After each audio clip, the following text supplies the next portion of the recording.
الحمد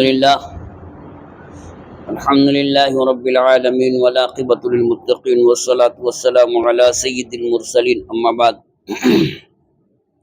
أعوذ بالله من الشيطان الرجيم بسم الله الرحمن الرحيم. درود پاک پڑھ لیجیے. اللهم صل على سيدنا مولانا محمد معدن الجود والکرم وآلہ وبارک وسلم صلاة وسلام علیک یا رسول اللہ صلی اللہ تعالی علیہ وسلم. امام غزالی رحمۃ اللہ تعالی علیہ اللہ کی محبت کے حوالے سے بیان فرما رہے ہیں، اور آپ کئی دنوں سے اللہ کی محبت اور اس کی نشانیاں سماعت فرما رہے ہیں.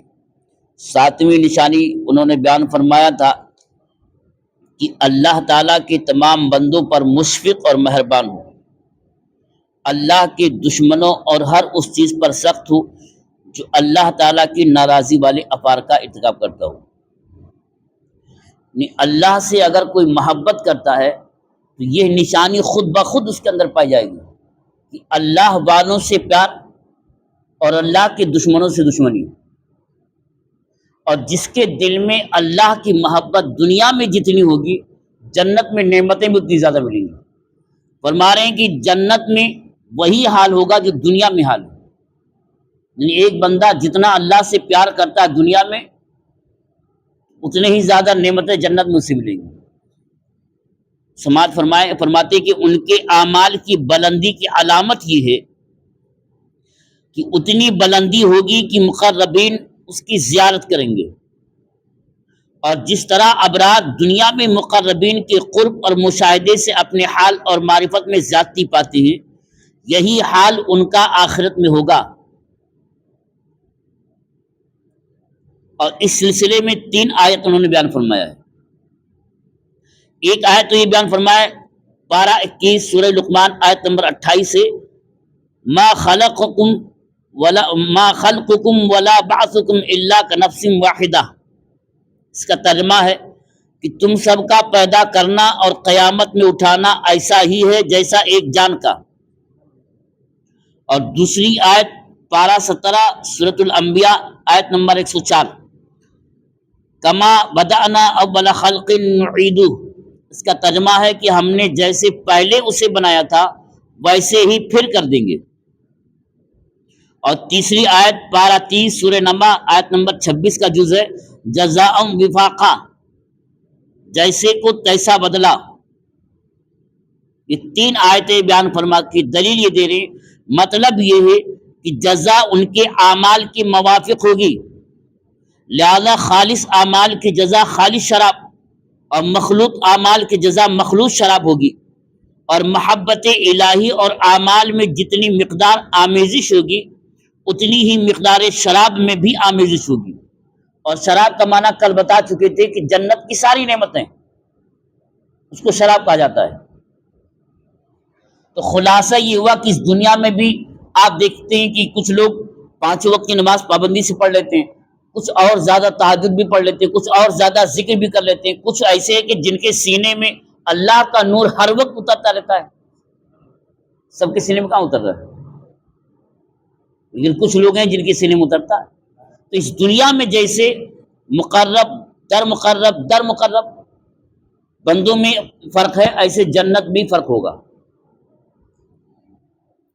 فرما رہے ہیں دوسری آیت کے بارے میں فرما رہے ہیں کہ سورہ پارہ 30 سورہ زلزال آیت نمبر 7 اور 8 ہے.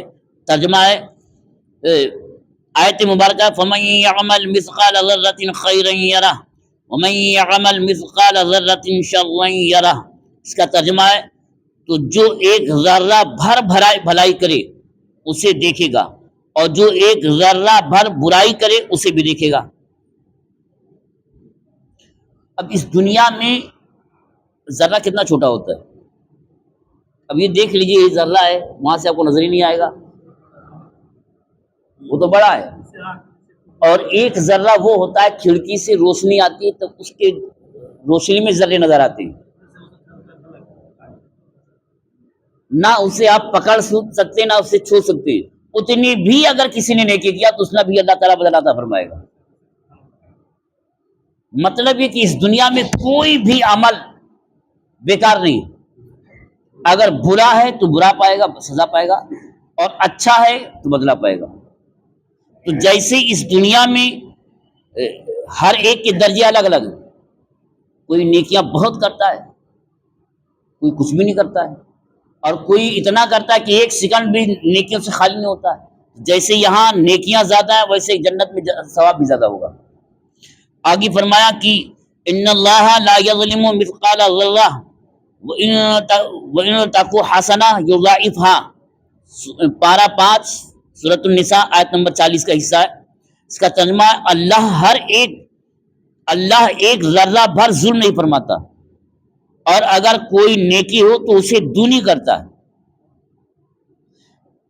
مطلب نیکی کرے تو گھٹائے گا نہیں، جتنا کیا اتنا دے گا، اور اتنا ہی نہیں دے گا بلکہ اللہ تعالیٰ 2 گنا دیتا ہے۔ ایک نیکی کرے تو 2 گنا، 1 روپیہ دے گا 2 روپے کا ثواب پائے گا۔ اور آگے ایک آیت فرما رہے ہیں کہ وَإِن كَانَ مِثْقَالَ حَبَّةٍ مِّنْ خَرْدَلٍ أَتَيْنَا بِهَا وَكَفَىٰ بِنَا حَاسِبِينَ۔ اس کا ترجمہ ہے، اور اگر کوئی چیز رائی کے دانہ کے برابر ہو تم ہم اسے لے آئیں گے، تو ہم اسے لے آئیں گے اور ہم کافی ہیں حساب کو۔ اب اگر کوئی وَإِن كَانَ مِثْقَالَ حَبَّةٍ مِّنْ خَرْدَلٍ أَتَيْنَا بِهَا، خردل کہتے ہیں رائی، اور رائی تو دانے چھوٹے چھوٹے تھے۔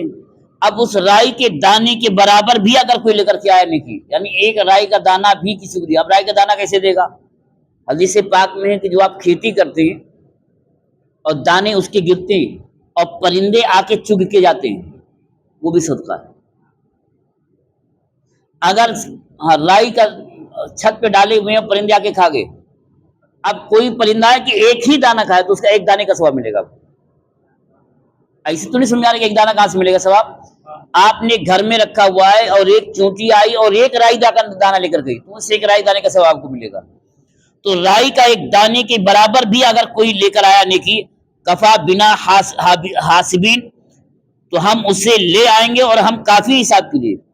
اب یہ در حقیقت دعویٰ ہے، ایک رائی کی دانے کے برابر نیکی لے کر آئے اور پہاڑ کے برابر نکل کے آئے اور 100 سال کی زندگی پایا ہو، تو حساب کر پائیں گے؟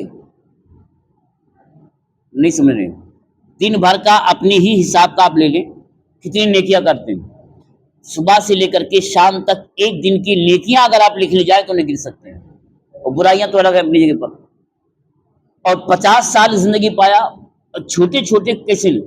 اللہ تعالیٰ فرمایا کفا بنا حاسبین، ہم حساب کے لیے کافی ہیں، چاہے کتنا ہی باریک کیوں نہ ہم حساب کر لیں گے۔ یہ حساب کیوں ہوگا؟ اسی لیے ہوگا کہ جس کی جتنی نیکیاں اسے اس کا ثواب ملے۔ جیسی نیت ویسی مراد۔ بس جو شخص دنیا میں اللہ تعالیٰ سے محبت کرے مگر اس کا مطلوب جنت کی نعمتیں اور جنتی حور و قصور ہو، تو اسے جنت میں قدرت دے دی جائے گی کہ جہاں چاہے رہے، تو وہ جتنی جنتی غلمان کے ساتھ کھیلے گا اور جنتی عورتوں سے لطف اندوز ہوگا، آخرت میں اس کی لذت اسی پر منتہا ہو جائے گی۔ کیونکہ ہر انسان کو محبت میں وہی عطا کیا جائے گا جو اس کا نفس چاہتا ہے، اور جس سے اس کی آنکھ کو لذت ملتی ہو، اور جس کا مقصود رب آخرت ہو اور تمام جہان کا مالک ہو، اس کے دل پر خالص اور سچی محبت الہی کا غلبہ ہوگا، اس کو سچ کی مجلس میں عظیم قدرت والے بادشاہ کے حضور اتارا جائے گا۔ یعنی جو نیکیاں کریں گے جنت ملے تو جنت پا جائیں گے، لیکن اس دنیا میں جو اللہ ہی کو یاد کرتا ہے، وہ کہتا ہے مولا میں تجھے چاہیے اور تو ہی چاہیے، ہم تیری طلب میں ہیں اور تجھے کو طلب کرتے ہیں، تو اللہ تعالیٰ اپنی بارگاہ میں عطا فرمائے گا۔ یہ بہت بلند مقام ہے۔